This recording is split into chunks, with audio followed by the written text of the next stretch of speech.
Hello दोस्तों, स्वागत है आपका एक नई वीडियो में। आज की कहानी है राज पंडित और गरड़िया।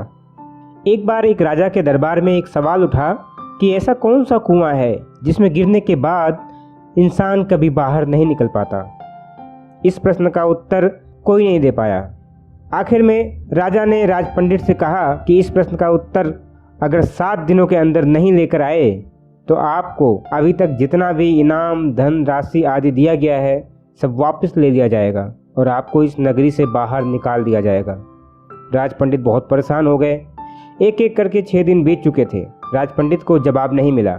निराश होकर वह जंगल की तरफ गए। वहाँ उनकी भेंट एक गरड़िए से हुई। बातचीत में गरड़िए ने पूछा, आप तो राज पंडित हैं, राजा के दुलारे हैं, फिर इतने चेहरे पर उदासी क्यों?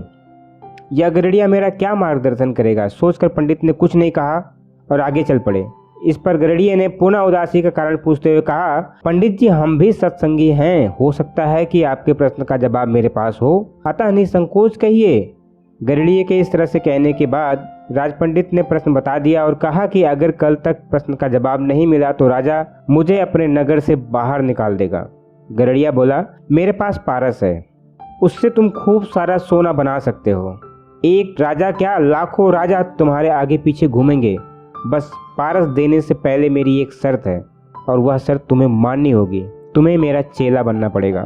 राज पंडित के अंदर पहले तो अहंकार जागा कि 2 कौड़ी की गरड़िए का चेला मैं बनूं, लेकिन स्वार्थ पूर्ति हेतु राज पंडित चेला बनने के लिए तैयार हो गया। गरड़िया बोला, पहले भेड़ का दूध पियो फिर चेले बनो। राज पंडित ने कहा, यदि ब्राह्मण भेड़ का दूध पिएगा तो उसकी बुद्धि मारी जाएगी, मैं दूध नहीं पी सकता। फिर गरड़ी ने कहा, तो जाओ, मैं पारस नहीं दूंगा।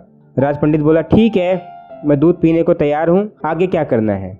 गरड़िया बोला, अब तो पहले मैं दूध को जूठा करूँगा फिर तुम्हें पीना पड़ेगा। राज पंडित ने कहा, तू तो हद करता है, ब्राह्मण को जूठा पिलाएगा? तो जाओ, मैं तुम्हें पारस नहीं देने वाला। राज पंडित बोला, ठीक है, मैं जूठा दूध पीने के लिए तैयार हूँ। गरड़िया बोला, वह बात गई, अब तो सामने जो मरे हुए इंसान की खोपड़ी का कंकाल पड़ा हुआ है उसमें मैं दूध दूंगा, उसको जूठा करूँगा, कुत्ते को चटवाऊँगा, फिर तुम्हें पिलाऊंगा, तब जाकर तुम्हें पारस मिलेगा, नहीं तो अपना रास्ता देख लीजिए पंडित जी। खूब सोच विचार करने के पश्चात राज पंडित ने कहा, है तो बहुत कठिन, लेकिन मैं तैयार हूँ। गरड़िया मुस्कुराया और बोला, मिल गया जवाब। यही तो वो कुआं है, लोभ का, तृष्णा का, जिसमें आदमी गिरता है और फिर कभी नहीं निकल पाता। जैसे कि तुम पारस को पाने के लिए इस लोभ रूपी कुएं में गिरते चले गए और मेरी हर एक शर्त को मानने के लिए तैयार हो गए।